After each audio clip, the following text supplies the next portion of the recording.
One thing I never expected after my diagnosis was that I was going to lose a lot of the people in my life. There are a lot of people out there who still don't understand schizophrenia or are afraid of the word, and instead of wanting to learn more about the diagnosis, some people aren't willing to take the time to better understand what someone's going through. I have a lot of friends, family, and people in my life that don't talk to me now because I'm very open about my diagnosis, and they didn't want to take the time to better understand me, my diagnosis, or how to help me. So I wanted to make a video just about relationships after diagnosis. Not just romantic relationships, but friendships, keeping connections with family, stuff like that, because I found it to be really challenging in my own experience.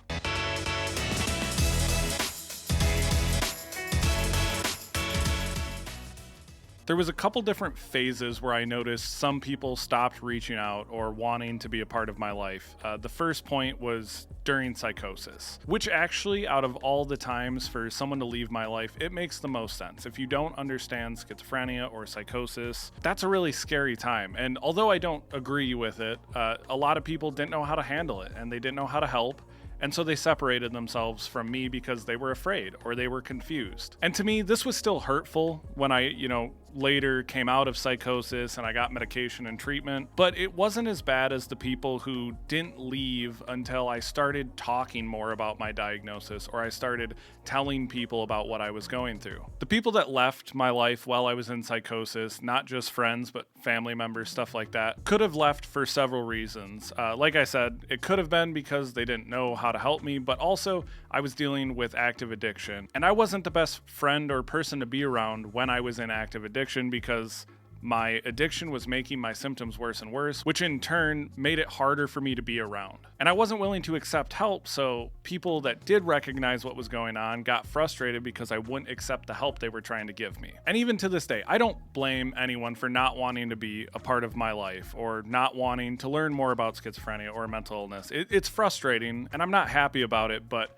I've really realized that I can only live a full and functional life if I surround myself with people who are willing to accept me, willing to accommodate me, and willing to understand and even learn more about my diagnosis. It was really frustrating and hurtful when I got diagnosed, and I stayed quiet about it for a long time. For months after my diagnosis, I just isolated myself. I didn't talk to people. I didn't go out in public. I was too embarrassed and afraid. I was always taught that mental illness made you weak, so I didn't want to burden anyone. And once I started attending peer support, I got really confident in talking about what I had been through, and I realized it was helping me heal a lot. It was helping me cope with a lot of the experiences I had during the process of my addiction and my psychosis, and it was very healing to me to be able to talk it through and learn more about my diagnosis and things like that. But I realized that it made a lot of people uncomfortable, and as I started talking more about it, I did see some people pull away and they stopped reaching out or they just kind of ghosted me. And these were people that kind of stuck in my life while I was struggling. They saw what I went through, and some of them were even there trying to get me help. And it wasn't until I was diagnosed and doing better and I started talking about it that all of the sudden they weren't around anymore. I think some of this might have to do with the area I'm from, right? I've talked about this in the past. I'm from a very small rural community and people don't talk about these things. And I think it makes people uncomfortable to confront it for several reasons. A lot of people have an individual in their family who struggles and they don't know how to help them, and that can be really frustrating and it can be really overwhelming. But also I think talking about schizophrenia or psychosis and the fact that it can happen to anyone, I think that scares people, and I think it's a reality a lot of people don't want to confront. So by ignoring it, I think that's their way of trying to minimize how scary it is. The realization that I was a very high functioning kid. I was a caregiver for my mom, and all of the sudden in college I just had a psychotic break and I went from a very high functioning person to someone who could barely communicate and who was constantly hallucinating. And I think that scares people when they realize that could happen to anyone. The important thing I want anyone watching to remember, if you're a patient living with schizophrenia, I want you to know that it's okay to let some of those relationships go. Now, there might be people in your life that you want to keep around, and those relationships are worth fighting for, especially if you think there's someone who with time will understand your diagnosis and wants to learn more and is trying to educate themselves. That's amazing. I have people in my life that were like that, where I didn't think they would still be around because they didn't really understand up front. When I started talking about my diagnosis, they were very quiet. They kind of pulled away, but they stayed in my life.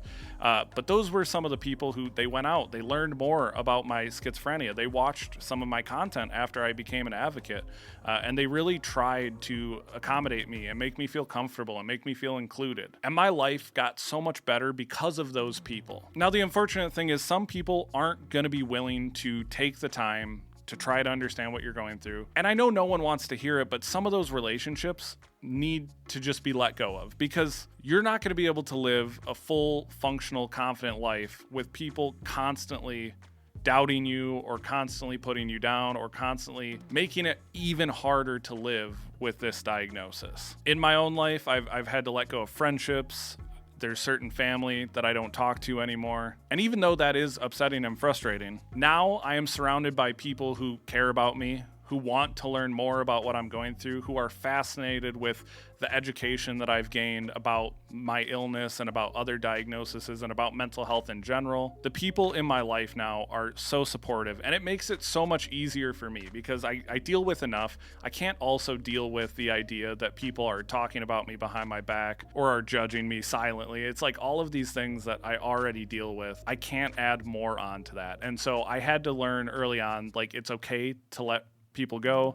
It's okay to accept that you're not going to keep every friendship or relationship. I'm also very lucky that a lot of you know my wife has been with me since before my diagnosis, so I have not had to try dating with a severe mental illness or trying to explain that to a new person in a relationship. And so that's definitely a conversation I'm going to have on this channel with someone who is still doing that and has had to go through dating and disclosing their diagnosis and all of those things, because I know that's a question I get a lot, and I do think there is probably a little more complication around romantic relationships and when to talk about it, when to disclose it, all of those things. From my point of view, the only piece of advice I can give is communication allows your loved one or partner to be able to understand you better, to be able to understand what you're going through better, and that's what's allowed me and Allison to have a very long and happy marriage already. We're going on 8 years being married, and I think over 12 or 13 being together. And it wasn't easy at first. Even after I was diagnosed and got medicated, there was a lot we worked through. And so I'm really grateful for her for being able to help me navigate a lot of that. And I would never expect a human being to have to become a full-time caregiver for someone at such a young age, but I'm grateful she did. And so I have a different perspective when it comes to romantic relationships, because I have someone who has been there for me and has really allowed me to advocate and be very open about my diagnosis. She's never felt embarrassed about me talking about it to friends or family or people in public. So she's allowed me to really be the advocate I want to be. And that goes along with all of the other people who are still in my life. My siblings are so amazing and so supportive. My mom, obviously, having been through it herself, she has played one of the biggest roles in me being able to share about this and talk about it. I've just been thinking about this a lot recently. I stumbled on a Facebook page of someone who was a friend of mine before my diagnosis, and it still sucks. And I don't want to diminish that. I don't want to just be like, oh, just get rid of anyone who's not willing to accommodate you or understand you. And I do believe that, but that doesn't make it easy. It's so hard to manage relationships and friendships when you can not communicate well, or if you're really struggling with expressing yourself, and all of the negative symptoms that come with schizophrenia can make it hard to maintain relationships. So, and I don't want anyone to think that they need to cut every single relationship, but it is important that you preserve your own mental health, and I think the best way to do that is to surround yourself with support. So let me know if you guys have any questions or comments down below. Be sure to like and subscribe. And also, I want to remind you guys, I do have a podcast now called Skits and Giggles with Kit Wallace. It's about schizophrenia, schizoaffective disorder, and coping with humor. We talk about a lot of things on there, but you can watch it now on YouTube or listen to it on Spotify. Also, a reminder, I do have a book out. It's called Minds Over Meetings. It's about mental health and mental illness in the workplace. You can get it on Amazon, Barnes & Noble, or anywhere you find books. Thank you guys so much for watching. And as I used to say in my old videos, don't worry, I'm real. I'll explain that in another video. Take it easy, guys.